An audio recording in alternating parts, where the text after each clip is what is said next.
Joe Nichols. Joe, how's it going, buddy? It's going great, man. Good to see you. It's been a long time. Good to see you, too. Well, maybe like a year. I mean, we see each other at Razorback football games, so I guess. But here we haven't seen each other. We're in good moods today. Yeah. Because we didn't see each other at a Razorback game. Yeah, you're right. That's true. I have a question. We were talking about you. I was at Stone Cold Steve Austin's house. We were doing some work with him. He brings you up. He went to your show, and he was. Did you know this? Did not know this. No. So he mentioned going to one. Awesome. He mentioned going to one of your shows. He's a big fan of yours. Wow. We were talking about music, and he was like, I like Joe Nichols. And he said he and his wife went to your show. And I thought that was pretty cool. And I don't know if you're a Stone Cold fan or not, but I thought, who doesn't love Stone Cold Steve Austin? Right. I was a fan before Third Downs at Arkansas became, the Stone Cold Steve Austin song. Like he was one of the most famous people of our childhood. In case y'all didn't know, that's what Arkansas does on Third Downs. They play the Stone Cold Steve. I'm sorry, I had to explain that. In case somebody... That's okay. Just him and I having a private conversation. You guys don't worry about us. Sorry. And you didn't meet him. He never said what's up. He just came to the show. And did he? Right? Have you ever met Stone Cold? I've never met him, so I don't know. Maybe. Yeah, he was at a show. It was him and George Strait. He brought up. He literally brought you up to George Strait. For a long time, I did drink a lot, so it's possible that some of those years I didn't know anybody. I didn't meet anybody, really. I feel like it was pretty recent, though, don't you? I think he said it was recent. Yeah. Oh, then I have no excuse. Yeah. But I think he just wanted to go to the show as a normal guy. Huh. And he did. And he was like, he loves Joe Nichols. That is awesome. I know. I thought you'd want to know that because I don't want to know that. If you see him again, I probably won't, but that'd be cool. If I do, I'll tell him. You ever have people reach out and come to a show? Like, who's been the coolest athlete or other artist or celebrity to ever come to a show? It's a weird group of people, I gotta say, and most of the time they cancel at the last minute. Tebow was supposed to come to a show. I think he canceled the last minute. I don't know what it is about me. They canceled the last minute. He probably had to save somebody's life on the side of the road or something. He was probably coming to the show and had to stop and. That's Tebow. Busload of Nuns was broke Tebow. down. Yes, absolutely. Let's see. There's some strange stuff. I think Sean Penn, I think, was supposed to come to the show we did in San Francisco. Why is everybody supposed to come? Does anybody ever show up? No, that's what I'm saying. They just 5 minutes before showtime, like, where's Sean? He's supposed to be here. Like, he got stuck. He couldn't make it. He's with the governor or something like that. It was something like that. Who have you found out was a big fan of yours then? Let's say that, because I guess Tebow and Sean Penn would count if they wanted to come to a show. They must have known who you were. I would imagine that conversation was like, who am I going to see tonight? Who is that guy again? Why am I there? It was for a performing arts place up there in San Francisco.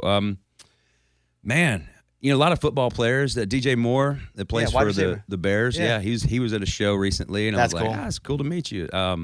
Big NFL fans. Do you get people to sign stuff if they come to a show? Or do you play it cool? Man, no, I don't. The only time I've ever done something like that was when I did the thing with Post not too long ago, and I had him do a video for my daughters. My 10-year-old and my 12-year-old girls in middle school can be a little rough. I've learned this as a girl dad, and that would have made them super super popular in that school because Post Malone's cool to them. Post Malone's awesome to them, yeah. So they found out I was doing that, and they're like, "Why?" That's what they said. Why does Post Malone? Yeah, it's a long story. So anyway, I was like, when I met him, like, oh man, I hate doing this. I'm sorry, but instead of a sign thing, you mind taking a little video, for my kids? Sometimes they have rough days, and this might cheer them up. And he's like, oh yeah, we shot this video. He's super cool, by the way. Shot this video. And he totally cussed her, and I was like, they're not going to be able to show that. They go to a Christian school. And they're gonna, look at That's at funny. Just volume off. Look at all the cussing you did at me. That's funny. So you did Post Malone did a show, and you played at it. Is it Marathon Music Works here, right in town, right? Yeah. So how did that come together? I was going to ask you that. Man, it was a weird thing. I was ironing clothes one day. This is no kidding. I like to iron in the middle of the day because it kind of, gives me a time to think about stuff. And one of my management company people called me and said, hey, Post Malone's trying to get a hold of you. And I'm like, I'm sure you got the wrong number. I'm positive. I'm not the guy you meant to say that to. And they're like, no, he's a big fan and loves your stuff and wants you to come out and do a show with him at Stagecoach. And I was like Saturday, right? He's like, yes. And I said, I have a show in Texas Saturday. And he's like, well, we'll just get out of it. I'm like, I have an actual tour and fans, and they pay me money to go to a show, and I can't just, sorry guys, I got to go see Post. So I wasn't able to do that. And I was like, I tell him I'm sorry. I give him my number, and that was the last I expected to hear anything about that. And fast forward a few weeks, his guy reached out again, like, hey man, Joe, Post really wants to talk to Joe. Invite him to another thing. What days you got available? I'm like, I'm starting to think you really are a fan. I'm starting to really think you know my name. And so anyway, we got together and I came to sound check. We wanted to do Broken Heartsville for his album release. And so went to sound check. I was ready. And I was so ready. In situations like that, you never know what to expect. I was so expecting a guy to go, yeah, didn't you sing this one song, you know? And then have to learn Broken Heartsville. I'm not really a fan, but he kind of knew who I was a little. Not that guy at all. He was like, man, this is such a cool deal. And he knew it? He knew all of it. And he kind of knew a lot of stuff that I wasn't expecting to know. And I came out there and, at sound check, sang the first line, wore that cowboy hat. And he's like, oh, this is amazing. I was like, oh, man, this makes me feel like I'm singing this for the first time. Like, is this impressive? Is this good? That's great. That's really cool. Yeah, he's a super cool guy. Did you get your clothes ironed, though? Like, everything's good? Like, wrinkles are all gone? The real question of that story is, they did get ironed, Yeah, yes. that's good. I don't know if you've ever done this. I had to learn this lesson the hard way, but don't ever iron naked. That's a terrible habit I learned, and I had to unlearn it quick. Oh. I would imagine the hot water would get you, the steam. Hot water? Yeah, because I put water when If I you- iron. That's not what I was thinking about. Yeah, unless you're not coordinated and you just Okay. bump into stuff. Oh, my God. Oh, feel ya. okay. Yeah. Yeah. I never have. I don't do a lot of ironing. I go to the dryer. I'm just a dude, you know. The wet I rag go to in the the dryer. dryer. Yeah, I just throw it in the dryer, and if When it did does, you- and it is what it is when it comes out. You know, if it survives, it survives. I was reading. It's 19 years since Tequila makes her clothes fall off. Oh, my God. Right? Is it 19 years? 19 years. Yeah. That's wild. It That's feels crazy. like that I was just listening to that song, like living life. Yeah. Does that feel like many lives ago or yesterday? Both. It feels like it happened last year. You know, it's such a big kind of career song for me. Man, I don't know. Sometimes many of those things happen to somebody else. It feels like, you know, the Broken Heartsville era of my life, and then Tequila, and then the later hits. Like I said, it all kind of feels like different people for different reasons. I was crazy in 2005 and 2006. I mean, crazy. And we're fur coats and stuff. Really? Like that You had a kind fur of like, coat season? this Like guy's lost his mind. Like I show up at like middle of the afternoon in a suit. It was like I'm here to do some business. Ironed too. Ironed, Ironed, yeah. yes. An ironed Yes. fur coat. But no, I was a little crazy. But yeah, it does feel like many lives ago. 19 years. I mean, it makes me start to feel like that's many lives ago. Because like that's a song that I can like remember where I was in my life. Like there are Yeah. 9 or 10, 12 of those songs that you hear and you're like, oh man, it kind of puts me in that place where I was. Yeah. But 19 years ago. And now here you are. And so you have new record. Yeah. So I don't know. For you, I feel like you could just play all the hits and just be good. Yeah. But also there's an artist part of you that wants to keep creating. How do you balance that? Well, I keep finding myself wanting to cut new music, and I've heard some of my friends that have kind of walked away a little bit. That goes away. Like I don't really want to cut anything else. I've done what I've done. You know, it's a kind of a grind to do new music. You know, from the production of it to the promotion of it. It's just a long, busy process. And like you're right, like you said, you're right. I could probably set sail a little bit if I wanted to. Just play the hits if you wanted to. Yeah. Be fine. I remember that moment. My booking agent told me that. He's like, all right, at this point, we usually have this conversation with our artists. If you never had another hit, never had another thing, you'd be fine. Here's what you're going to do. Here's the money you get, and blah, blah, blah. And I'm like, all right, that sounds a lot like you want me to retire. And he's like, no. Just saying, if you're ever thinking about, where you're at in life, where you're at in your career, you could end it today and you'd be fine. And like, oh, God, it makes me want to start over again. I don't want to get to that point. And so honky tonks and country songs, and do all the songs kind of sound? Because I've heard some of the songs, they all kind of feel like you're in a honky tonk. I mean, Yeah. Like Yeah, I think for the most part, we steel got guitar at all? steel guitar. Yeah, we got steel guitar. We got even fiddle on this. Can you believe that? We got fiddle, steel guitar. It's a lot of dance stuff. Like when I started playing in clubs in the mid '90s, we used to do a lot of Beaches of Cheyenne and a lot of George Strait songs that you dance to, two steppers, and even some line dancing. And so this album has a lot of those on there. That's what I remember about the '90s being cool, is we had a lot of stuff you could dance to. Yeah, I go Electric Cowboy. Oh yeah. They play Nelly, but I would freaking nail some George Strait. I had two-step. My grandma taught me how to two-step. I was multi-dimensional at the Electric Cowboy because I That's could awesome. grind. I could also two-step if I needed to. Heck yeah. I want to play the new song here, Better Than You. So Andy Bosco, part of the song. Andy Bosco. Yeah, tell me about this. Why'd you pick this song? So the song is co-written by one of the co-producers of my record, and it's kind of rare that you see a song that's actually written as a duet. You know, that's what they did with this song, and we knew it was a hit. We felt like it was a hit anyway if we just didn't screw it up. It felt like one of those Aldean duets that he's had a lot of success with, and so we're like, all right, now we need a good duet partner, and we kind of talked about some of the younger artists. I'm like, man, it wouldn't feel right. You know, I'm not 60, but I'm not 20. So, you know, kind of age appropriate here. Let's get somebody that would be believable. And so they crossed like the Megan Maroney's off the list, and I'm like, that's creepy. Like, the love of your life, right? So we kind of started talking about artists, and Benny Brown, who just signed this girl Annie Bosco from California, great singer, phenomenal singer, and a phenomenal personality, like a super charming lady. And he's like, man, check out her live show and see what you think.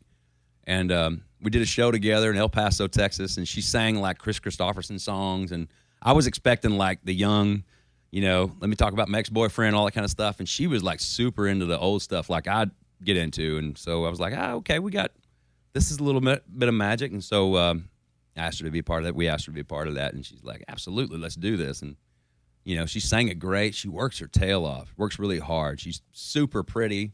You know, which makes it believable. She is. Makes it awkward with my wife. I feel like I've seen her, or like I like watch her videos on TikTok or something. Yeah. Because as soon as I saw that you did the song with her, I was like, how do I know Annie? I think that's how, like, because I obviously follow a lot of country music people on TikTok. Yeah, I think I've just seen her perform. She's good. Yeah. She is good. Yeah, she's really good. And she does great on the social media stuff, which I do not do well. Mm. I think the things that I think are funny, I'll send to the people that post stuff. I'm like, this is funny, right? And they're like, oh, God, don't ever say that. That's like, why are you ironing naked? Why'd you send me a video of you ironing naked, Joe? Just naked in a hotel room. What's happening? All right, Joe's got this album, Honky Tonks and Country Songs. It comes out October 25th.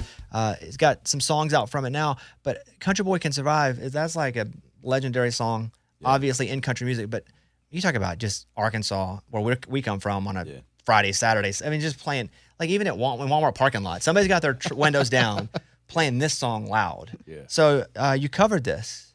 It did, yeah. Completely not a dancer, not a dance song really. More of a tailgate or a bonfire song. Or a Walmart parking lot song. Or a Walmart parking lot song. Yeah, why this one of all? It's a great song, but I wonder what drew you to cover this. So it began with something I did live. I did a cover of Rooster, the Alice in Chains song. And it called the Rooster. Yeah, that's cool. What, you did? Yeah, I do. That's cool. Well, it's because the character kind of seems like the same guy. Like, this guy's come back from Vietnam, and he's just a country boy can't survive guy, a little can't mess with me because I'll mess with you kind of guy. We've known a lot of those people, you know, from being where we're from. And so I mashed it up live, and it works great because a lot of country fans, a lot of older country fans today know Alice in Chains music, and they're like, they've come over to the country a little bit. Like me, I loved Alice in Chains back in the 90s. So that mashup was cool live, so I wanted to do it in the studio. When we got in the studio doing a mashup, I'm like, I don't know if we can make this work without cutting it separately and then doing some magic, you know, technology-wise and making that happen. And so we ended up cutting 2 separate tracks and getting a really good cut on the entire Country Boy Can't Survive track. And I'm like, well, this is pretty cool. Maybe we should keep this. I'm like, let's not cut Hello Darling or Friends in Low Places or, you know, any kind of signature song. You stay away from those things, you know, because you're going to make everybody mad.